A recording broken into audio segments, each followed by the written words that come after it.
Lusaka's Kabulongo area, where we are having a conversation, I can call it, with a number of youths, a group of youths rather, who came up with an organization that YMEO, Youth Mental Empowerment Organization. And with me is the founder, Valerie Banda, who's going to give us a general overview of this particular organization, an in-depth picture of it. Valerie, thank you so much for having us here. Thank you so much. So, first things first, obviously, what I would want to know, and the viewers out there, is what inspired you to come up with such an organization?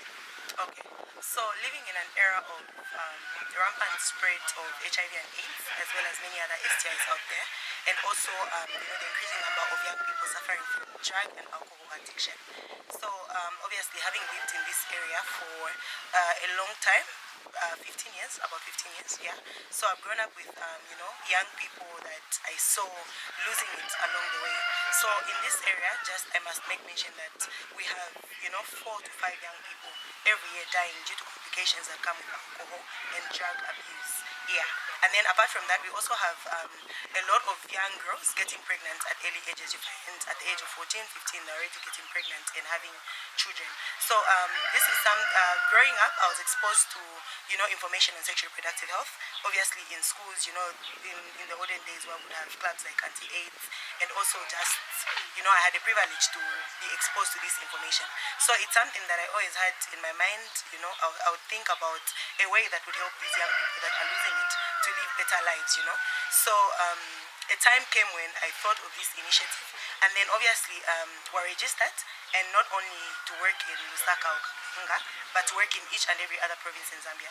But then I thought about it, like, why would I go and help other people in Tendere Baulen while leaving my own people that I grew up with dying and losing it, So this is how the entire initiative started. Okay. So, looking at Kabulongo as a residential area, a lot is an area for that matter. What really leads to such abuses? How are they exposed?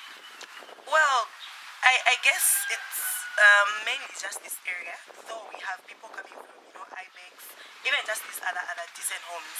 And because right here, this is a teacher's compound. Initially it's supposed to be a teacher's compound, but then, because of these transfers that we have in government, so you find that there are several other people from different ministries settled here. And then we have, if you walk right across on this other side, we have a market. So these are like shops, but then that's where like all these activities begin from. Because when you go to the market there, you find people as early as 6 hours drinking and smoking, And then the sad part is we even have people selling these drugs right within the community. So if you want to get anything, a farmer's drug called, I think it's in English, I'm not so sure. And then we also have people selling weed right within the community. So it's a meeting place, This is where they all sit, drink all these juntas. We even have kachas at the market. Yeah, so it's several other people really coming from different parts. IBEX, Kabulongo, everywhere. So, in as much as we understand to say it is a youth empowerment kind of thing, you're targeting the youths. From the age group of youths, do you have a particular target? Oh yeah, so our target audience is those who are 10 years old to about 29, 30. And trust me, 10 years old, because other people say, but 10-year-olds are young, they really don't know anything. But we strongly believe that a foundation is very important. The more you're exposed to information, vital information, especially on sexual reproductive health, the wiser the decisions you're likely to make. Because then you know the consequences of each and every action that you take. So we have, between 10 to about 29, 30. So we share information with these people using sessions. And these sessions are divided. We have those who are 10 to 14 learning on their own, those who are 15 to about 20 on their own, and those who are 21 and above on their own. So within the organization, we have a group of people called mentors. And then a mentor could be anybody who's above 18 and at least is able to share information and to master this information. Because again, you don't teach someone what you don't know yourself. So yeah, these are just young people that are considered to be at least good role models also in the community. Because then again, if we're going to get someone who's abusing these drugs themselves, going there, sitting comfortably, drinking all these kachas or whatnot, at the end of the day, how will we be able to tell another person to do those things? So it's everybody above 18, those who are interested, they come here, they volunteer, and they are the ones that conduct these stations. So, apart from those mentors, the people that you're working with directly here, what other stakeholders have you engaged So we recently just launched the office. The organization has been running from last year, May, but we had not registered it. So we registered it a few months ago. And then also we did have a place, a central place where everybody could come and meet. We just used to have sessions at people's homes, you know. But now we decided to launch. We had our launch on the 6th of November. That should be last week, Saturday, I think. So at the moment, we engaged the area member of Parliament, who's also the Minister of Justice, Honorable YMEO. So he's one of, I think, our stakeholders. I would say, yeah, he's really interested in what we're doing, and because he's lived in IBIX the whole time, so he knows about this compound, he knows what happens here, and he's just really interested in this initiative.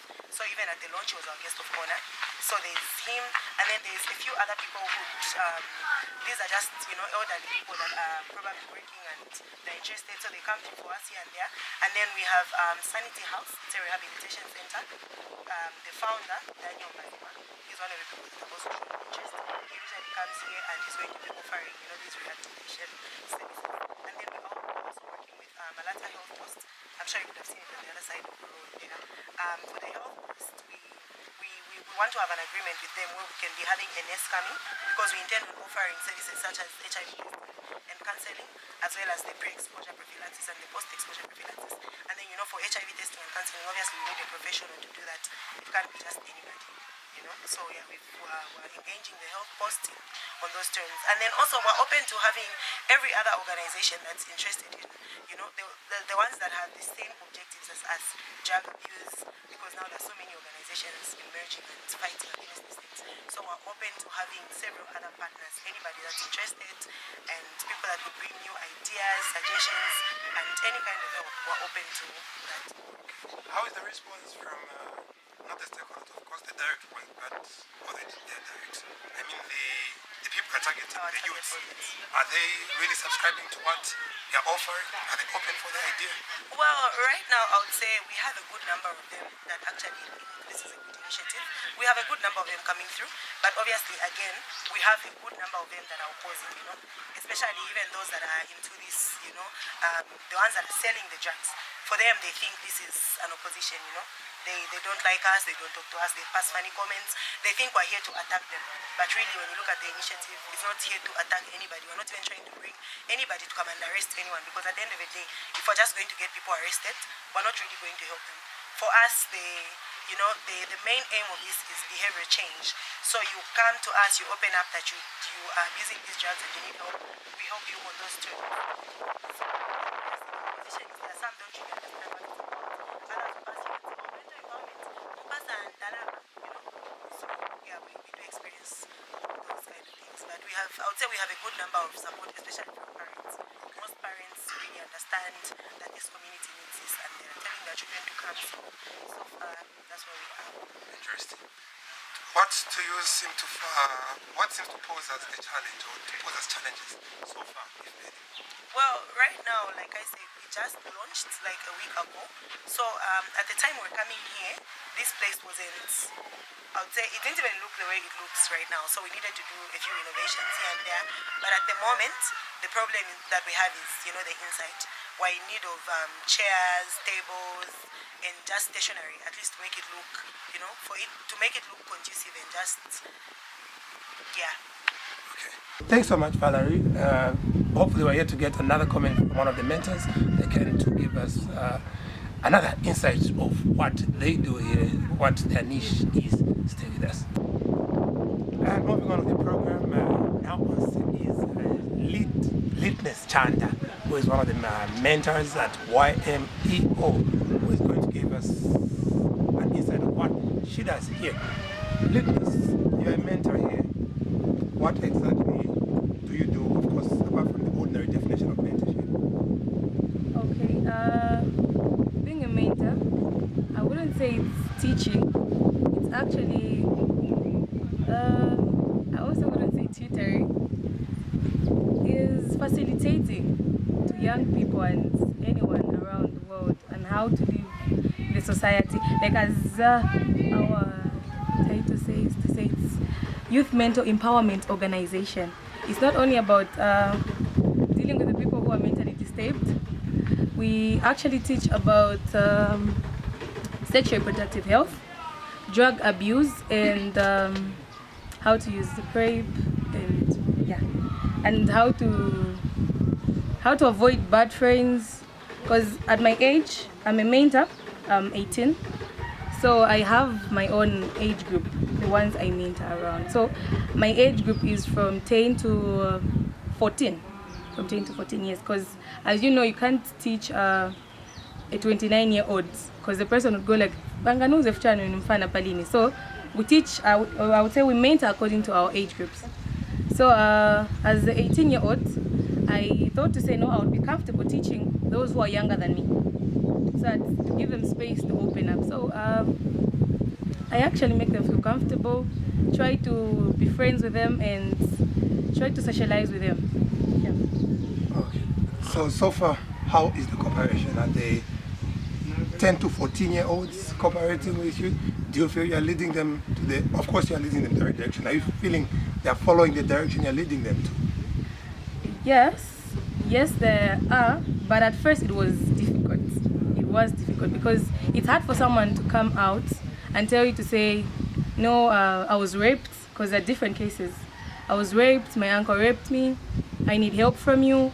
And they're like, so for you to get those kids, you need to be friends with them out there, not just in the office, but out there. Like when you meet them, you greet them, you even try to open up something that's, because the person would show to say this person is actually passing through something, but it's hard for them to open up because they feel it's uncomfortable. You might look bad on them, and you would actually be on the low key. So you first tell them, if possible, even tell them like a fake story of yourself for them to open up. So be like, if this person can tell me this, then I can also tell them that. Like, you have to build up that trust. Yeah, so you have to build up that trust. So it's actually going good. Yeah, I wouldn't complain, but at first it was really hard. Is there anything that you want to tell the viewers out there, especially people of the age group? The only thing I have to say is that to every young person out there, I would actually tell you to say, no matter what you go through, always remember that every day is a second chance. No matter what happens, don't look down on yourself. I would also like to show you this book. It's the book we use to mentor our people. It's called Stepping Stones. Like, there are a lot of things in this book. So it's actually our guide. We use this. We just don't teach that's about like you wake up and say, stay away from beer, don't drink. No, we actually have a guide. So I would actually say you have to join us. It's actually a nice program. We wouldn't give you a chance to regret why you joined it. Okay. Alright, there we have it from Neatness, and we can hope that whatever it is that she has given you, the insight of her duties and of course about the organization is late enough to inspire you and to make you realize that every day of your chance is a second chance, something like that. But well, maybe let's get one more commentary from another mentor. Every day is a second chance is the motto of YMEO. That's what is actually branded on their t-shirts. And well, interesting, I should say. What's the motto firstly? Well, this motto is basically to encourage. You know, when people get pregnant, others become drug addicts, they feel life is done with and there is nothing more to life. But we want to let them know that every day is a second chance. Each day that you're living, you can make a difference. You can change things in your life. You can gain control of your life. What first led you to be part of this, to subscribe to this organization as a mentor? So, I've grown up in this area. I've lived here my entire life. I have seen my friends fall into a path that is not so admirable. You know, others have become addicts, others have kids now, and the life that they're leading is not so good. Then I heard about this organization, then I was told to say you could actually make a difference, and that really, really drew me in, because I really want to make a difference and help others not go down the same path as ours. Okay, so do you feel you're winning the battle so far? Well, I would say it's tough, but hopefully we will. We're trying our best to win. What do you do to fight this and to re-encourage those people who might have lost their hope to say, okay, maybe today isn't just today there does not seem like a chance to me. So, as mentors, I can't say our lives have also been smooth. We have been through certain things. So we share our stories with them. When we tell them about our stories, we tell them what we have been through, then they see to say, so that one has been through that and they made it past it. At least you give them that little bit of hope to say they can also go through whatever they're going through. What do you find as the most challenging part to execute your duties as a mentor? So I think the most challenging part is when people feel you want to judge them. They feel as though when you're approaching them, you tell them about, hey, we are youth mental empowerment organization, we advocate against drug and alcohol abuse. They feel, oh no, so where we're going to be judged. They're just going to judge us. They'll tell us, no, you're bad people and whatnot, when that's not the thing. And those people will tell their friends and their friends will tell their friends. So it's like a lot of people wouldn't come because nobody wants to be judged. Yeah. So what do you hope to see? Where do you hope to see this place? Let's say the next 2 years. I hope to see this place in the next 2 years. Well, I just want it to be great. Let me say, a lot of people coming, changing a lot of people's lives, you know, being able to influence people. Okay. Yeah. Any message to the people out there? Yes. Oh, to the viewers out there, I just want to tell you that no matter what has happened, no matter what you have been through, you might not be the first one going through that thing, and do not give up on yourself. There are people like us who care. We're here to help. Feel free to reach out, and always remember that every day is a second chance. So there you have it. Maybe let's get one more comment from perhaps a parent. The show continues. Joining me right here, right at the same organization, is one of the mentored, or the students, if I can call them, the people that are being mentored on some of the issues that this particular organization has started to delve in. This young lady with me is named Victoria, and she's going to tell us one of the reasons why she decided to be part of this particular program, what she learns and what she hopes to learn from here. Victoria, thank you so much for coming here. So what exactly brought you to YMEO? What brought me close to this organization is that they teach us about financial health, sexual reproductive, and substance abuse. Okay. So what really do you find interesting about these particular things that you're learning from here? As in, if it's financial health, they teach us how to save money. Not all the time when you have money, you only want to use it. Have you ever been tempted, or what they call peer pressure? Have you ever been influenced by your friends to do certain things that you are taught here not to do, for example? No. You have never been exposed to drugs? No. Or friends telling you to go around and hang around with those young boys you found with you in school? Yes. Okay, so what's your message to fellow young girls like yourself out there?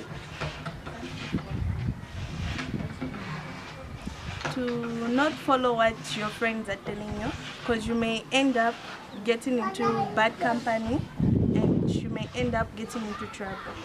What kind of trouble? Like, if sometimes as young girls and boys, when we meet, most of the times they always talk about drugs, alcohol. So if you end up in their company, you can end up starting drinking and taking drugs. Okay. And of course, we were actually privileged to catch up with a parent within the same premises of Kabulongo's Malata area, who's going to give us a comment as well, or her opinion about such initiatives as YMEO, among many others that are pursuing a similar vision. Ma'am, how exactly has been your experiencing youths abusing drugs and many other things? I've got so many experiences, but the one zakambania chani drug abuse. Drug abuse bana baononge kana myoba za ononga maningi bana, especially tujirijiri twaononga bana whereby bana this time sibakula bakule buno healthy bakufa time yabo ikadibo ofika chifukwa chani chamoba mine uyu na chana mbanje. please tapapata government ngati tandizeko kuti kutionera kuti at least maorganization ali monga aya azipitiriza so that at least vana vatandizike vapezeke vochita ngati vana vadive vochita it's difficult kupeza kuti kuchita vili vonse at the end of the day mwana azipeza mumowa kuti alibe vochita every time apezeka chabe ali dormant mind yake ili dormant so ngati apezako vochita monga maorganization ayamna abwera that means nshibizankalako bwino so ine ndebe ndingakambeko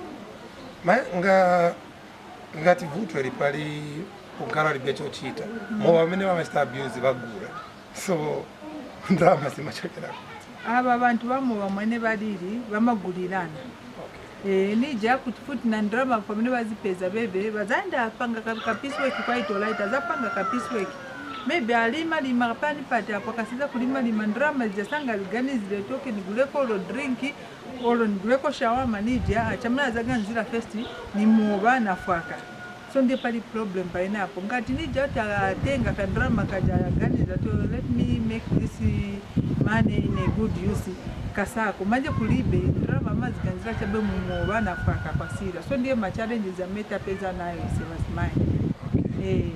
So this organization has been established and has been registered, and of course people have started coming through, starting from the founder who has come up with her own mentors. We've heard it from the mentors too, and we've heard the complaint from the parents or a parent, and I know she shares the same sentiments with many other parents out there.